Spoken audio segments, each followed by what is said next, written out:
السلام عليكم ورحمة الله وبركاته. ازيكم عاملين ايه؟ النهارده هعمل معاكم فطاير روسي جميلة جدا وخفيفة، ولما هتاكليها هتحسي انك تاكليها في مطعم كبير لان التست بتاعها مختلف. التست اللي بيميزها جدا جدا الزعتر المجفف والثوم بيفرقوا معاها قوي قوي. ويلا بينا نشوف المقادير. معايا كوباية الا ربع حليب، كوباية الا ربع مية، تلت كوباية زيت، معلقة كبيرة مليانة سكر، ومعلقة صغيرة مليانة خميرة، ومعايا هنا نص كيلو دقيق، عليه معلقه صغيره ملح. طبعا هنحط السوائل بتاعتنا ونشوف لو احتاجنا دقيق تاني هنكمل. طب نبدا. بسم الله الرحمن الرحيم. ادي الميه،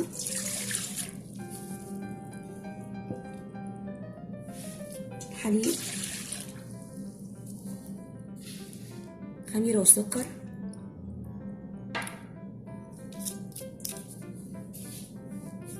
هقلبهم كويس جدا.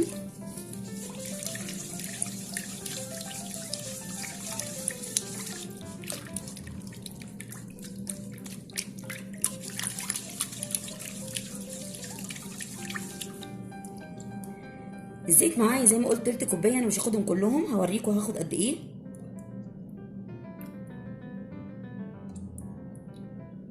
شايفين؟ سبت حوالي معلقتين زيت بس. هقول لكم هنعمل بيهم ايه في الاخر. هقلب برضو السوائل دي كلها كويس.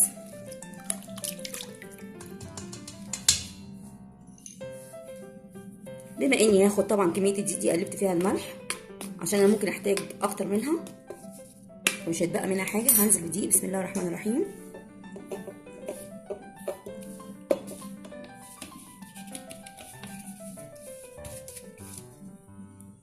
هعجنها واشوف قوامها عامل ازاي واقول لكم الخطوه الجايه.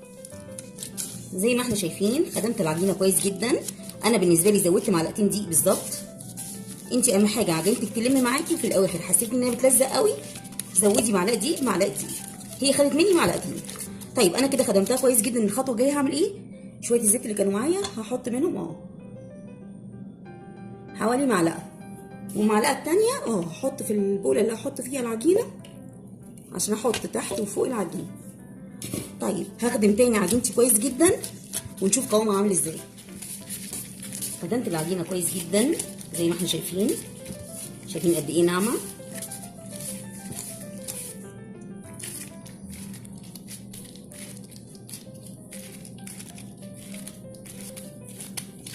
اهي هحطها في البوله. طبعا زي ما قلت لكم حاطه تحتها زيت. وادي الحاجه البسيطه اللي في الكوبايه برضو.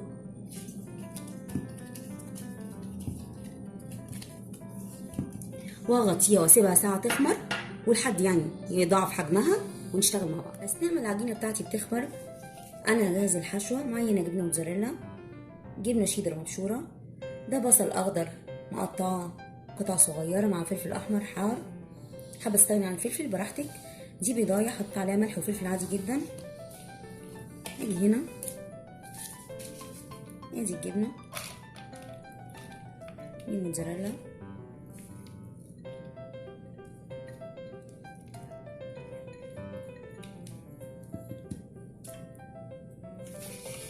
ادي الشيدر،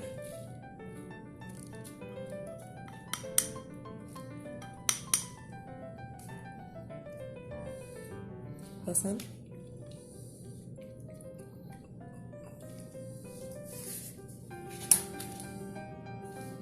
بيضايه،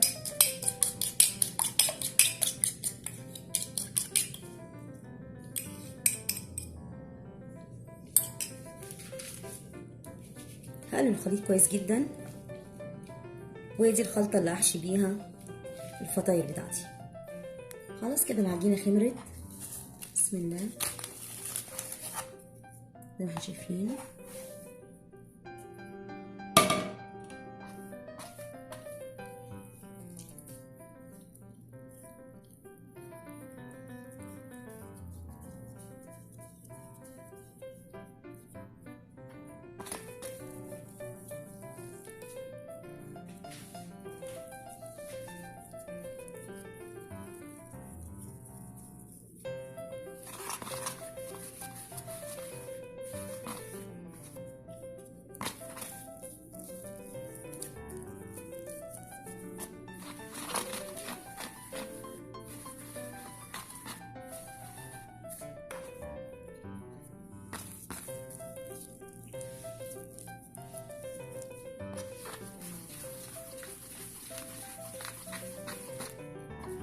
زي ما احنا شايفين.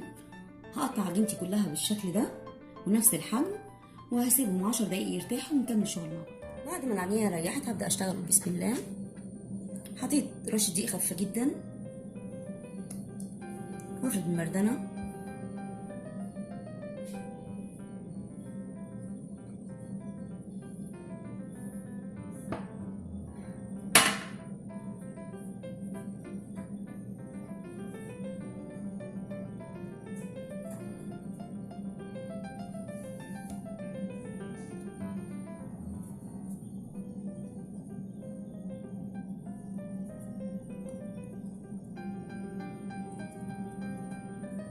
وهرصها على ورق الزبدة.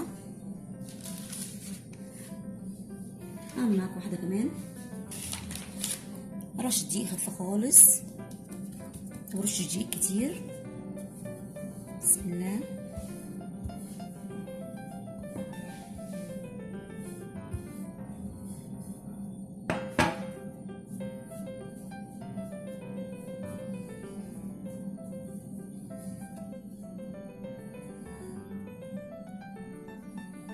اقفل الحرف ده كويس جدا.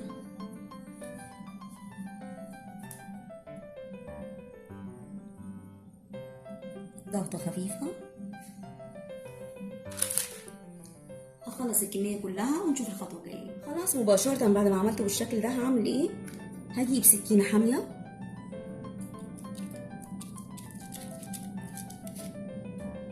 وافتح في النص كده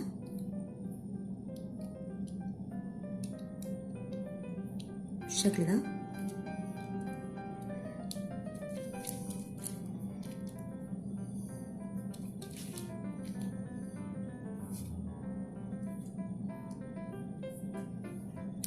هكملهم كلهم بنفس الطريقة وهسيبهم نص ساعة ونكمل شغل مع بعض. خلاص بعد العجين مخمر معايا اهو نص ساعة. هلمع الحروف كده. معايا هنا طبعا بيضاية حطيت عليها ذرة نسكافيه.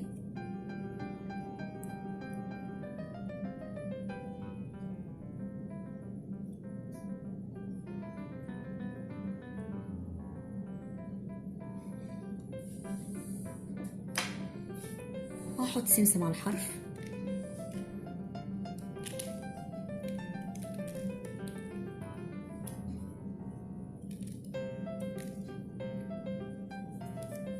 ادي الحشوه اللي جهزناها مع بعض. معايا هنا ايه؟ معايا زعتر مجفف ومعايا 3 فصوص ثوم مفرومين هزودهم كمان على الخلطه بتاعتي واقلبها كويس جدا.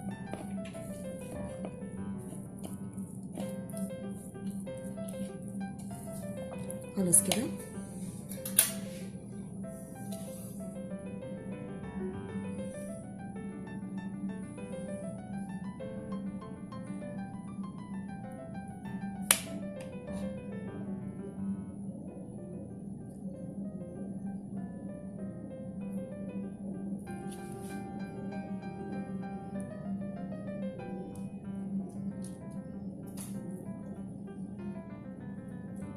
طبعا انا مسخنه الفرن كويس.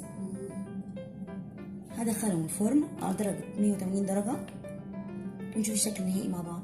خلاص كده حبيت اوريكم بعد ما خلصت الكميه كلها وحط عليها الحشوه وهدخلها بقى الفرن. خلاص كده خرجت الفطاير من الفرن. قعدت من حوالي 25 ل 30 دقيقه. هي ما شاء الله احمرت من على الوش زي ما هي، زي ما انتم شايفين قد ايه جميله.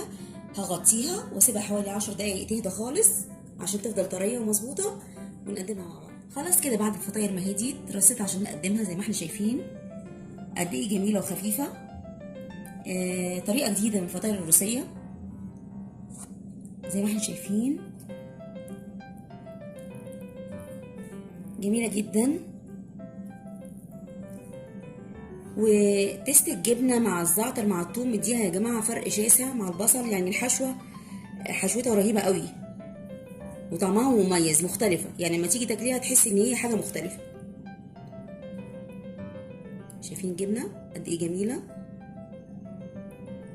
ويا ريت بقى لو عجبكم الفيديو بتاعي تعملوا شير ولايك وسبسكرايب وتفعلوا الجرس عشان تتواصل مع كل جديد. والى اللقاء.